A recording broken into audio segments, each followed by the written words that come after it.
আসসালামু আলাইকুম। আজ ১১ই ডিসেম্বর ২০২৫ বৃহস্পতিবার। আজকের প্রধান প্রধান খবর নিয়ে উপস্থিত হয়েছি আমি আনোয়ার বাবু। প্রথমেই খবরের শিরোনাম, এরপর বিস্তারিত। ভোটের ঘণ্টা বাজবে আজ। তফসিল ঘোষণা মাত্র কার্যকর হবে ২ উপদেষ্টার পদত্যাগ। ভারতের পশ্চিমবঙ্গ রাজ্যের মুখ্যমন্ত্রী মমতা বন্দ্যোপাধ্যায় অভিযোগ করেছেন, ভারতীয় নাগরিকদের ধরে ধরে ভারতীয় সীমান্তরক্ষী বাহিনী বিএসএফ বাংলাদেশে ঠেলে পাঠাচ্ছে। গণ অভ্যুত্থান পরবর্তী আগামী নির্বাচনকে একটি সুন্দর বাংলাদেশ গড়ার সুযোগ হিসেবে উল্লেখ করে প্রধান উপদেষ্টা অধ্যাপক ডক্টর মোহাম্মদ ইউনূস বলেছেন, এই নির্বাচনকে সুন্দর ও সুষ্ঠুভাবে আয়োজনের মাধ্যমে স্মরণীয় করে রাখতে হবে।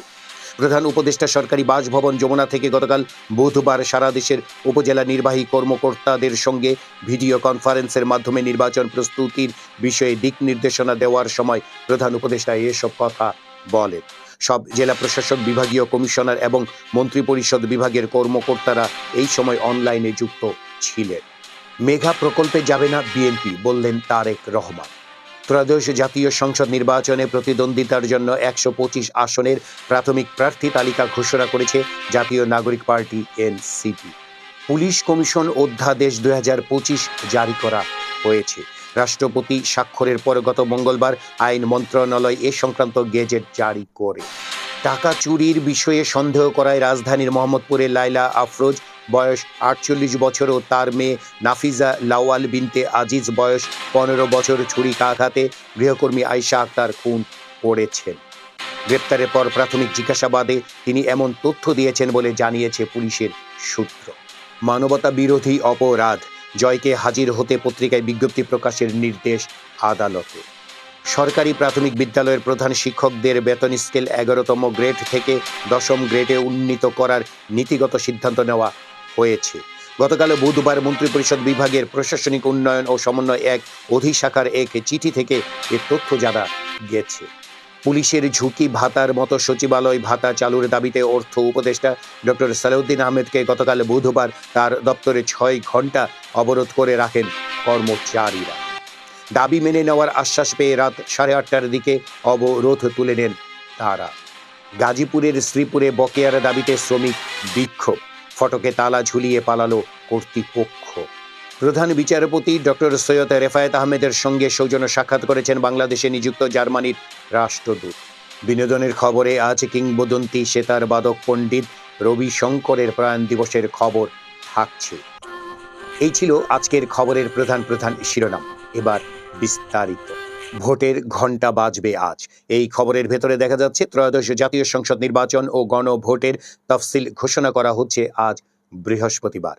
প্রধান নির্বাচন কমিশনার এএমএম নাসির উদ্দিন সন্ধ্যা ৬টায় জাতির উদ্দেশ্যে ভাষণে নির্বাচনের তফসিল ঘোষণা করবেন। সংশ্লিষ্ট সূত্রে জানা গেছে, আগামী ১২ই ফেব্রুয়ারি ভোট গ্রহণ করা হতে পারে।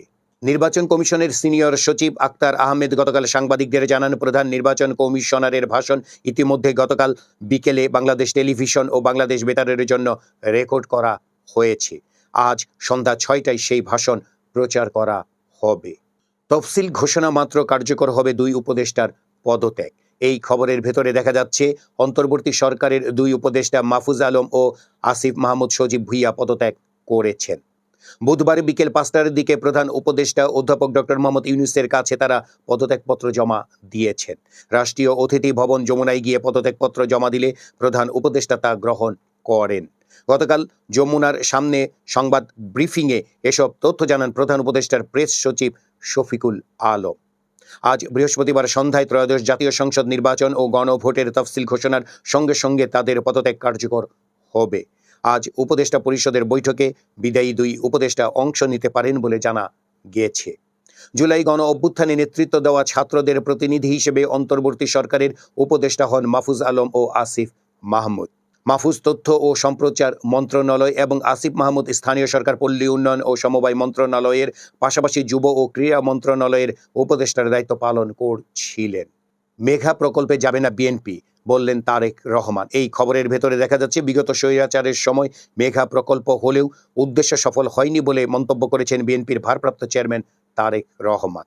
তিনি বলেছেন, বিএনপির অন্যতম লক্ষ্য হলো আমরা কোনো মেঘা প্রকল্পে যাব না। মেঘা প্রকল্প মানেই মেঘা দুর্নীতি। রাজধানীর খামারবাড়িতে কৃষিবিদ ইনস্টিটিউশন মিলনায়তনে গতকাল বুধবার বিএনপি আয়োজিত দেশ গড়ার পরিকল্পনা শীর্ষক আলোচনায় ভার্চুয়ালি যুক্ত হয়ে এসব কথা বলেন তারেক রহমান। বিনোদনের খবর, কিংবদন্তি সেতার বাদক পণ্ডিত রবিশঙ্করের প্রয়াণ দিবস আজ। 2012 সালে ক্যালিফোর্নিয়ায় প্রয়াত হন তিনি। জন্ম 1920 সালের 7 এপ্রিল ভারতের বারাণসীতে। আধিপত্যিক নিবাস বাংলাদেশের নড়াইলে। তার প্রচেষ্টায় 1971 সালে নিউ ইয়র্কে ম্যাডিসন স্কয়ারে হয়েছিল কনসার্ট ফর বাংলাদেশ। এই ছিল আজকের খবরের প্রধান প্রধান শিরোনাম এবং খবর। আমাদের এই খবর নিয়ে আপনাদের যদি কোনো মতামত থাকে তাহলে কমেন্ট বক্সে জানাতে পারেন।